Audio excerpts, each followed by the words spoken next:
নমস্কার বন্ধুরা, জয়ী সংসারের একটি নতুন ব্লগে তোমাদের স্বাগতম। আশা করি তোমরা সকলে খুব ভালো আছো। আজ রবিবার সকালবেলা, এখন আকাশ পরিষ্কার, একদম রোদ উঠে গেছে, ঝকঝক করছে আকাশ। কিন্তু রোজই এরকম হচ্ছে, একটু বাদে আবার দেখা যায় মেঘলা মেঘলা করছে। তবে গরম প্রচণ্ড রয়েছে। আজ একটু দেরি করেই ঘুম থেকে উঠি, তবে মেয়েটার শরীরটা ভালো না। আগের দিন জ্বর এসেছিল, সর্দি ঠান্ডা এই সমস্ত লেগেছে।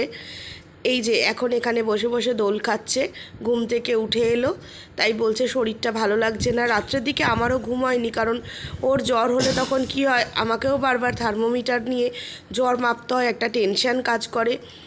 ওর পাপারও হয়েছিল আগের দিন, ওই জন্য ওর পাপা বাড়িতেও ছিল ছুটি নিয়ে। তো যাই হোক, এখন মেয়েও অসুস্থ, ওর পাপাও অসুস্থ, দুজনারই জ্বর সর্দি কাশি এই সমস্ত লেগে রয়েছে।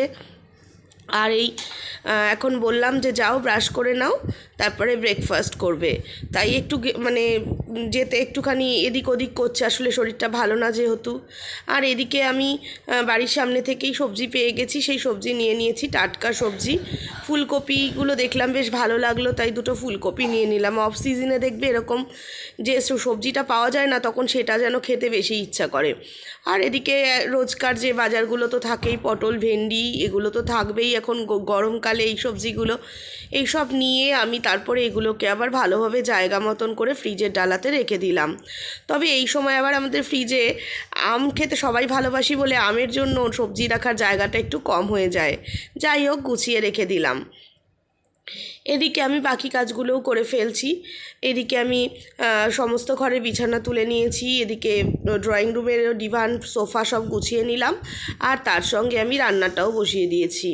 শাকটা মা তাড়াতাড়ি করে কেটে দিল, ভালোভাবে ধুয়ে দিল, তার জন্য আমি এখন কলমির শাক ভাজাটাও বসিয়ে দিচ্ছি। রান্না খুব বেশি আজকে হবে না, যেহেতু ওরা কেউই খুব একটা খেতে চাইছে না। আসলে সর্দি হয়েছে তো, ঠান্ডা লেগেছে, মুখে টেস্ট পাচ্ছে না। আমারও টুকটাক বেশ কিছু কাজ আছে যেগুলো এখন করব, যে কাজগুলোর পাপাই করে, কিন্তু আমি বললাম আজকে আর তোমাকে করতে হবে না, কারণ এত ঠান্ডা লেগেছে, তার মধ্যে গিয়ে আবার যদি জল ঘাটো তাহলে অসুবিধা হবে। তাই সেই কাজগুলো আমাকেই করতে হবে বলে আমি একটু তাড়াতাড়ি করে রান্নার দিকটা করে নিচ্ছি। তো এখানে শাক ভাজা হয়ে গেলে তারপরে আজকে আগের দিনের কিছুটা ডাল পেস্ট করা ছিল, সেটা রয়ে গেছে। তো থাকলে ফ্রিজে বেশি দিন থাকলে ভালো থাকবে না বলে সেই ডালের বড়াটাই করে নেব, একটু অন্যরকমভাবে করব, একটু তরকারি করে নেব। তার সঙ্গে পেঁয়াজটা পেস্ট করে একটু ডিম ফাটিয়ে দিয়ে আগের মতো একটু বড় বড় করে বড়াগুলো করে তার মধ্যে একটু তরকারি করে ফেলবো। তাহলে একটু অন্যরকম খেতে হবে, আর খেতেও ভালো লাগবে। বললাম না যে রোদের পরেই আবার হয়ে যায় মেঘলা, দেখো আবার আকাশটা কেমন মেঘলা হয়ে এসেছে। এত মেঘলা মানে মেঘলা দিনে গরম আরও বেশি লাগে। রোদ ছিল যখন তখনও যদিও গরম কম ছিল না। এদিকে গাছগুলোর একটু পরিচর্যা করে নিচ্ছি, এই স্প্রে করে দিলে না উপরের আলগা ধুলোটাও চলে যায়, আর একটু জলও এইভাবে দেওয়া হয়ে যায় ভিতরে ভিতরে। এমনিতে প্রত্যেক দিনই সকালবেলা করে একটু করে জল দেওয়া হয়, এখন গরমকাল তো তাই জন্য জলটা আরও বেশি লাগে।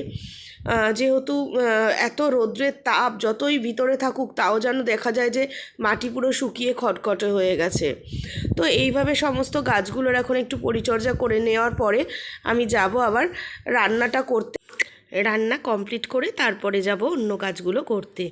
আমার গলাটা শুনে তোমরা বুঝতে পারছো কি না জানি না, আমিও কিরম একটু নাকে নাকে কথা বলছি না, আমারও জানো তো ঠান্ডা লেগে গেছে। আসলে কি হয়, ওর পাপারও লেগেছে ঠান্ডা, মেয়েরও লেগেছে, তার থেকেই আমারও আবার ঠান্ডা লেগে গেছে। তবে কয়েকদিন আগেই কিন্তু আমি এই ঠান্ডা কাশি সর্দি সব থেকেই উঠলাম। এখন আবার ওদের থেকে আমার যদি লাগে, বাবা এখন আর ভালো লাগে না, আর কাশি না হলে মোটে কমতেই চায় না, দেখবে বেশ কিছুদিন ধরে থাকে। এই যে এখানে আমি বড়াগুলো ভেজে নিচ্ছি, এখানে আলুটাও কেটে নিয়েছি, এরপরে আলু দিয়ে টমেটো দিয়ে একটা তরকারির মতন এই বড়াগুলো দিয়ে করে নেব। আলু দিয়ে টমেটো দিয়ে নুন দিয়ে তারপরে সমস্ত ড্রাই স্পাইসেস দিয়ে ভালোভাবে কষে গরম জল দিয়ে নিয়ে তার মধ্যে বড়াগুলো ছেড়ে দিলেই হয়ে যাবে। তরকারিটা তোমাদেরকে আর দেখাতে পারলাম না, এত তাড়াতাড়ি করে করেছি। চলে এসেছি এখানে গাড়ি পরিষ্কার করতে, এই কাজটাই ছিল অভির কাজ। তো আমি বললাম যে থাক, তোমাকে আর করতে হবে না, আমিই করে দিচ্ছি। তাই মাকেও একটু নিয়ে এসেছি, মা যেহেতু একটু পাইপ টাইপগুলো ধরে দিলে আমার একটু সুবিধা হবে। এখানে প্রচণ্ড ময়লা পড়েছিল, মেয়ে আবার তার ওপর ধুলোতে নিজের নামও লিখে ফেলেছিল। তাই এই অটো ওয়াশটা দিয়ে গাড়িটাকে আগে ভালোভাবে ক্লিন করে নেব, তারপরে ভালোভাবে পাইপ দিয়ে ধুয়ে দেব। কারণ দেখছি যে বৃষ্টি নামার সম্ভাবনা আছে, ঝড় বৃষ্টি হলে তখন আবার সমস্ত বালি কাদা এসে লাগলে আরও বেশি মুশকিল হয়ে যাবে। তো অভি বলছিল না আমিই করে দিচ্ছি। আমি বলছি না না ঠিক আছে, তোমাকে করতে হবে না, তুমি আজকের দিনটা রেস্ট নাও। গাড়ি যখন আমিও চড়ি, দায়িত্বটা কেন ওর একারই বা হবে, আমিও করলেই বা ক্ষতি কী। তবে সংসারে প্রত্যেকের মধ্যেই যদি এইটা থাকে যে একের কাজ আরেকজন করব না, এটা ভাবলে তো হবে না। প্রত্যেককেই প্রত্যেকের কাজ কোনো রকমভাবে সময় অসময়ে করতে হতেই পারে, তাই না? তো সেই জন্য আমি এখন গাড়িটা মুছে দিলাম। তো মাও আমাকে একটু হেল্প করলো, মা একটু পাইপটা ধরে দিল। এখন আর গাড়ি পরিষ্কার করতে গিয়ে আমি পুরো একদম ভিজে গেছি।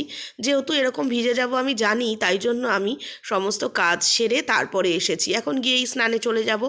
দেখো গাড়িটাকে স্নান করানোর পরে কিন্তু বেশ সুন্দর লাগছে, স্নান করে একদম চকচকে হয়ে গেছে।